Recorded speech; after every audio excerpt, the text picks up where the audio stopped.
Hello and welcome to this Smart IT tutorial. During this tutorial, we will be going through the quote module. We will first look at the quote lookup function and thereafter at how to create a new quote. The first thing you have to do is click on the quote/sales order tab. Thereafter, click on Quote Lookup. From this screen, you can view all the quotes that have been created. By default, the quote lookup is set to your active quotes.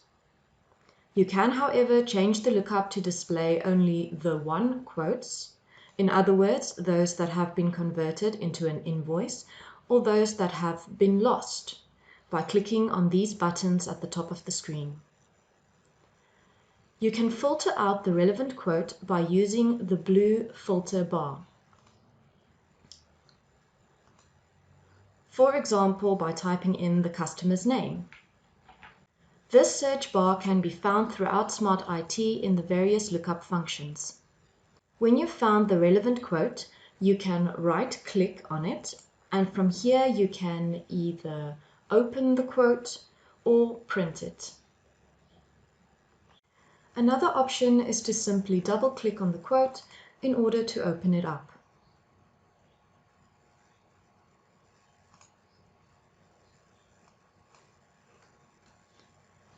By using the quote lookup, you have better control over the quotes.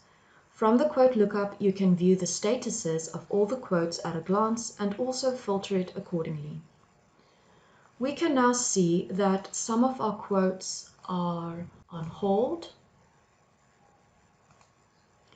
others active, and others are, for example, waiting on an order. There is also a follow-up column over here. If the date is marked in red, it is past the follow-up date and one of the employees should have followed up with the client already but has not. If it is green, it means that the follow-up date is still in the future and does not need immediate attention. Keeping track of your quotes in this way allows you to effectively monitor quotes and their progress. This is important because quotes are potential future business, and not staying on top of these quotes could mean that you lose a potential customer. Next, we will be going through the creation of a new quote. From the quote/sales order tab, you can click on the plus sign to create a new quote. When you create a new quote, you can choose to either make out a cash quote and fill in any relevant details over here, or you can make it out on account for previously created customers. After selecting to make a quote out on account, you can select the customer from the drop-down bar over here. Another option you have is to click on the Add button to quickly create and select a new customer. Next, you'll want to add items to the quote. You can do this by either scanning the barcode over here or typing it in and then pressing Enter. Another option is to click on the Item Lookup button to search for the item. Once again, you can type in the name of the item you are looking for in the blue search bar. Then you can double-click on the item to add it to the quote. If you have accidentally added an item and wish to remove it, you can do this by right-clicking on the item and selecting Delete this line. Over here, you can change the selling price of your item. As you change the selling price, you will note that the markup percentage as well as your GP percentage will also change. Alternatively, you can also change these percentages and consequently have the selling price change. If we were to change the GP percentage to, for example, 25%, the selling price will change as follows. Lastly, you can also change the quantity of the item.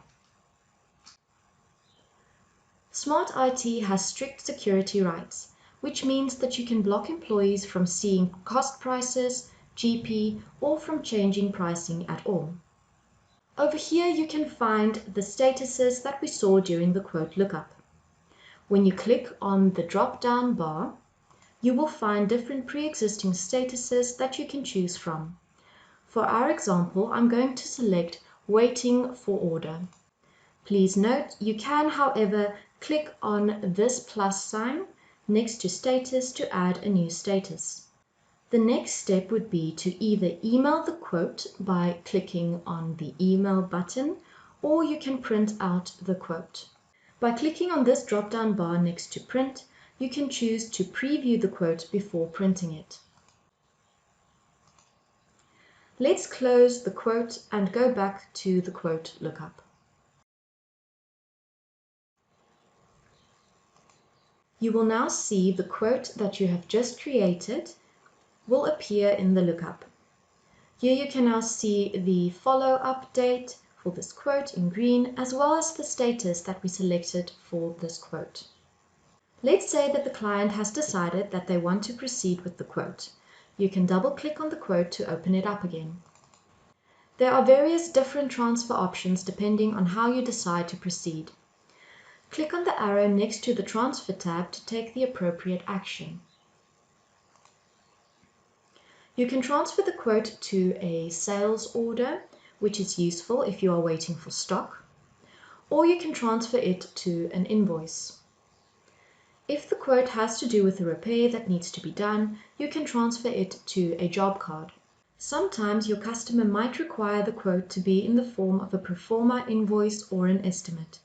To do this, you have to click on the Extra tab, and then you can print your quote as a pro forma invoice or an estimate by ticking the relevant boxes. Let's say our customer wanted a pro forma invoice. We would tick this box, and this is what it would look like if we were to preview the pro forma invoice. If the customer did not want to proceed with the quote, you can cancel it by simply clicking on the Cancel button at the top of the screen. Quotes that have been cancelled are marked as lost quotes. And those are the basics to use the quote module. If there is anything else you need help with, remember that the Help button can be found throughout Smart IT with our comprehensive help guide. Otherwise, you can also contact us directly for further assistance. Our friendly staff is always available to help.